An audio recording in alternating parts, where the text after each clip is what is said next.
जाऊया पुढच्या बातमीकडे। राधाकृष्ण विखे पाटील यांनी ओबीसींचं आरक्षण संपवलं असा गंभीर आरोप ओबीसी नेते लक्ष्मण हाके यांनी केलाय। विखे यांनी मराठा समाजाला ओबीसी समाजाच्या आरक्षणामध्ये आणलं असाही आरोप लक्ष्मण हाके यांनी केलाय।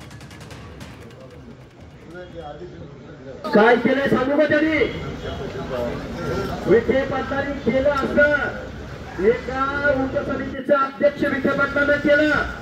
विखे पाटील त्यांची 5वी पिढी राजकारणात, कारखान्यात तुमचं, दूध संस्था तुमच्या, आमदारक्या तुमच्याकडं, खासदारक्या तुमच्याकडं, शिक्षण संस्था तुमच्याकडं, ऊसाची शेती तुमच्याकडं, वायनरी तुमच्याकडं, नोकरदार तुमच्याकडं, आणि तुम्ही काय केलं?